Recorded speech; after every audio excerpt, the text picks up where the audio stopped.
Bermuda triangle. एक नाम जो दहशत से लिया जाता है, एक जगह जो रहस्य से घिरी हुई है। नाविक जहाजों के गायब होने की कहानियां सुनाते हैं। पायलट बताते हैं कि उनके कंपास बेतरतीब घूमने लगते हैं। समुद्र की गहराई अपने राज्य छुपाए रखती है, लेकिन कुछ राज दबे नहीं रह सकते। मियामी, बरमूडा और प्यूर्टो रिको के बीच फैला ये पानी का विस्तार लंबे समय से डर और कौतूहल का स्रोत रहा है। यहाँ बिना वजह गायब होने, अजीब रोशनी और खराब हो जाने वाले उपकरणों की कहानियां मशहूर हैं। कुछ लोग इसे कोरी अफवाह मानते हैं, लेकिन जिन्होंने ट्रायंगल का कहर देखा है वो सच जानते हैं। इसकी गहराइयों में कुछ छिपा है, कुछ प्राचीन और भूखा। कैप्टन जेम्स रेली, एक अनुभवी नाविक जिनकी आंखें गहरे समुद्र की तरह नीली थीं, अपने मालवाहक जहाज सी सरपेंट को शांत, तारों भरी रात में चला रहे थे। यह रात बाकी रातों से अलग थी। एक अजीब सी खामोशी ने पूरे वातावरण को घेर रखा था। आसमान में अनगिनत तारे चमक रहे थे, लेकिन रेली के दिल में एक अजीब सी बेचैनी थी। हवा में एक अजीब सी खामोशी थी। समुद्र की लहरें भी मानो थम सी गई थी। ऐसा लग रहा था जैसे प्रकृति भी किसी अनहोनी की प्रतीक्षा कर रही हो। एक अनुभवी नाविक होने के बावजूद रेली को बेचैनी महसूस हो रही थी। उनके अनुभव ने उन्हें सिखाया था कि जब समुद्र इतना शांत हो तो कुछ न कुछ जरूर गड़बड़ होती है। ये सन्नाटा परेशान करने वाला था। यह सन्नाटा किसी तूफान के पहले की खामोशी जैसा था, जो किसी भी क्षण टूट सकता था। उन्होंने अपना कंपास चेक किया। कंपास की सुई स्थिर थी, उत्तर दिशा में इंगित कर रही थी, लेकिन रेली का दिल कह रहा था कि कुछ तो गलत है। सुई अभी भी उत्तर दिशा में थी। यह देखकर उन्हें थोड़ी राहत मिली, लेकिन उनकी बेचैनी कम नहीं हुई। फिर भी कुछ तो गड़बड़ लग रही थी। उनके अनुभव ने उन्हें सिखाया था कि कभी-कभी उपकरण भी धोखा दे सकते हैं। उनके रोंगटे खड़े हो गए। यह एक संकेत था कि कुछ अनहोनी होने वाली है। उन्होंने अपने पहले साथी थॉमस नाम के एक जवान लड़के की तरफ देखा। थॉमस भी बेचैन लग रहा था। उसकी आंखों में डर साफ झलक रहा था। रडार पर कुछ दिख रहा है थॉमस? उन्होंने अपनी कर्कश आवाज में पूछा। उनकी आवाज में चिंता साफ झलक रही थी। थॉमस ने अपना सिर हिलाया। चांदनी में उसका चेहरा पीला पड़ गया था। उसकी आंखों में डर और अनिश्चितता थी। सब साफ है कैप्टन, उसने घबराहट भरी आवाज में जवाब दिया। लेकिन उसकी आवाज में छुपी घबराहट ने रेली को और भी चिंतित कर दिया। क्या यह सन्नाटा किसी बड़े तूफान का संकेत था, या फिर कुछ और भी खतरनाक?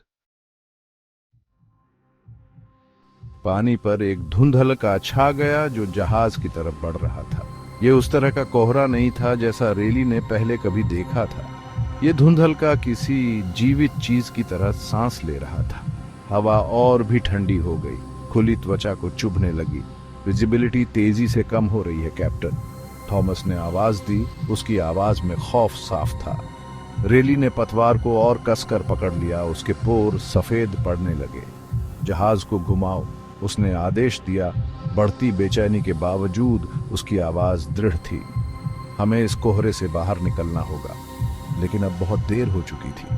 कोहरा उन्हें पूरी तरह से अपनी चपेट में ले चुका था।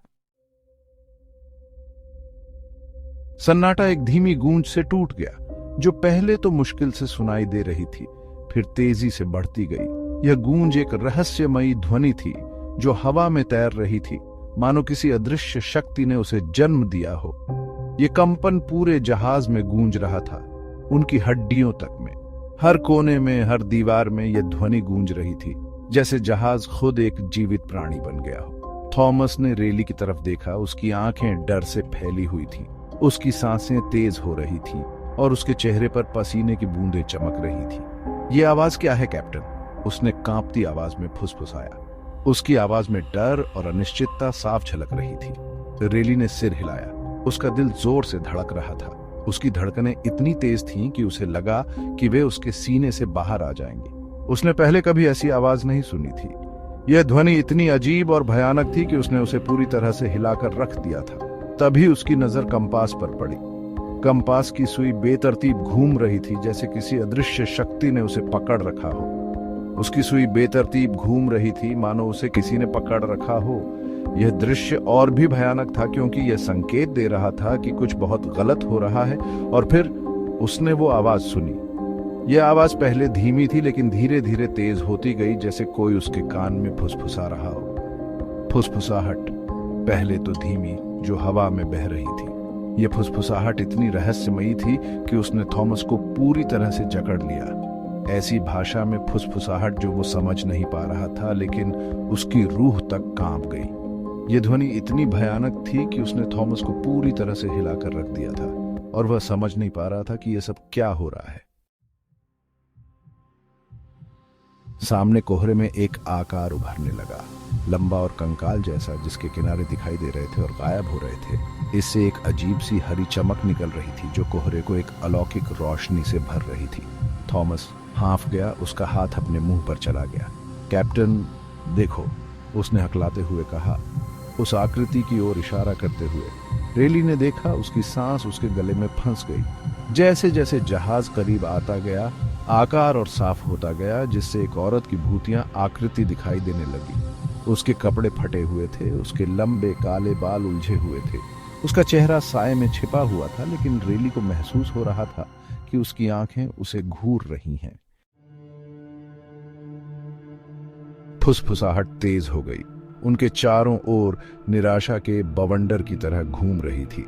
ये आवाजें जैसे किसी अज्ञात दुनिया से आ रही हों, रेली के मन को विचलित कर रही थी। हर फुसफुसाहट एक नई डरावनी कहानी बयां कर रही थी, जो उसकी आत्मा को कंपा रही थी। रेली को अपने दिल में एक ठंडी दहशत महसूस हुई। उसकी धड़कनें तेज हो गईं, जैसे कि उसका दिल उसके सीने से बाहर निकलने की कोशिश कर रहा हो। वह उस छायादार आकृति को देख रहा था जो उसकी ओर बढ़ रही थी, और उसकी सांसें थम गई। उसने ध्यान केंद्रित करने की कोशिश की, जहाज पर नियंत्रण पाने की कोशिश की, लेकिन भूतिया आकृति ने उसे जकड़ रखा था। वह हर संभव प्रयास कर रहा था, लेकिन वह अदृश्य शक्ति उसे कमजोर कर रही थी। उसकी हर कोशिश नाकाम हो रही थी, और वह खुद को असहाय महसूस कर रहा था। उसकी आंखें एक भयानक रोशनी से चमक रही थी, उसकी आत्मा को भेद रही थी। वह उन आंखों से बचने की कोशिश कर रहा था, लेकिन वह रोशनी उसे अपनी ओर खींच रही थी। वह महसूस कर सकता था कि उसकी आत्मा उन आंखों के सामने नग्न हो गई थी। उसने हिंसक रूप से अपना सिर हिलाया, उस सम्मोहन से मुक्त होने की कोशिश कर रहा था जो उस आकृति ने उस पर कर रखा था। वह जानता था कि अगर वह इस सम्मोहन से बाहर नहीं निकला तो वह हमेशा के लिए खो जाएगा। उसकी हर कोशिश उसे और भी थका रही थी, लेकिन वह हार मानने को तैयार नहीं था। उसे लड़ना था, अपने लिए, थॉमस के लिए।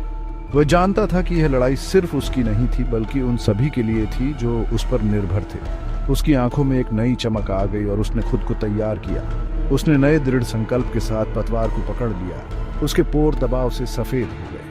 वह जानता था कि यह उसकी आखिरी उम्मीद थी, और वह इसे किसी भी कीमत पर नहीं छोड़ सकता था। उसकी पकड़ मजबूत हो गई, और उसने अपने दिल में एक नई ताकत महसूस की।